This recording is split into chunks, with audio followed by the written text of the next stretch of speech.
Hello students, question है JEE mains 2025 का। Chapter है आपका सॉल्यूशन।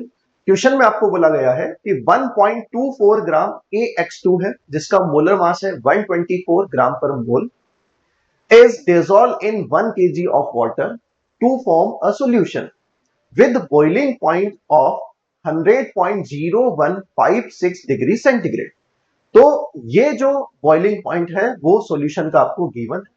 सेकेंड कंडीशन आपको गिवन है कि 25.4 ग्राम AY2 जिसका मोलर मास 250 है उसको 2 kg ऑफ वाटर में डिसॉल्व किया गया है। आपको बताना है बॉइलिंग पॉइंट, मतलब उसका सॉल्यूशन का गिवन भी है 100.0260 डिग्री सेंटीग्रेड। आपको फाइंड करना है कि यहां से कौन सा ऑप्शन करेक्ट है। तो सबसे पहले हम AX2 के बारे में इंफॉर्मेशन लेंगे। AX2 में आपको फॉर्मूला लगाएंगे।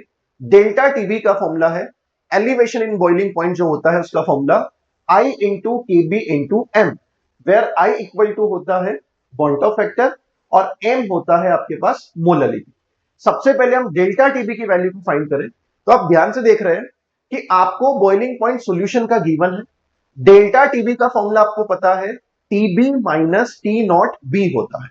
तो ये आपके पास टीबी की वैल्यू है। आपके पास वाटर है तो वाटर का टी नॉट बी, उसका बॉइलिंग पॉइंट 100 डिग्री सेंटीग्रेड होगा। तो इसमें से अगर आप 100 माइनस कर देंगे तो आपके पास आएगा डेल्टा टीबी। तो डेल्टा टीबी की वैल्यू मिल चुकी है 0.0156। आई आपको फाइंड करना पड़ेगा। केबी वाटर के लिए होता है 0.52 जो यहां पे गिवन भी है।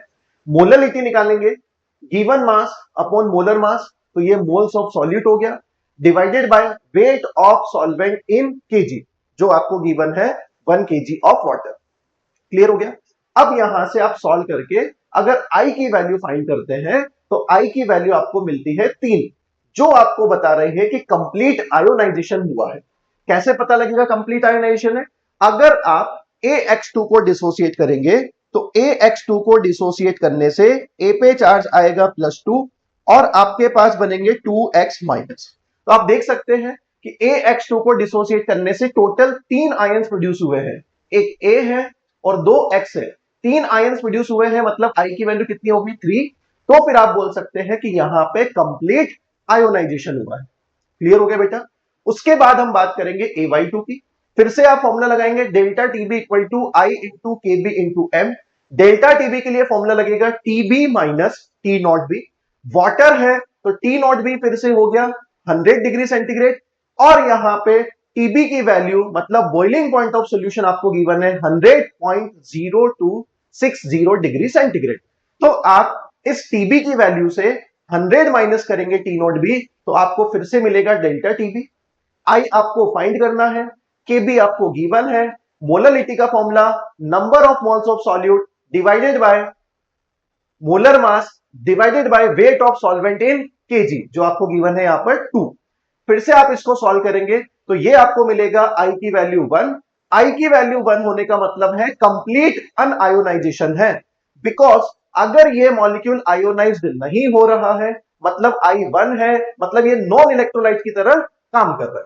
तो आपको फाइनल आंसर यहां से ऑप्शंस ढूंढना था। तो आपको पहले ऑप्शन से पता लगा कि कंप्लीट आयोनाइजेशन है और दूसरे वाले से पता लगा कंप्लीट अनआयोनाइजेशन है। तो ये आपको मिलेगा ऑप्शन नंबर 4 में AX2 is fully ionized while AY2 is completely unionized। तो फाइनल आंसर इस क्वेश्चन का होगा 4। Thank you.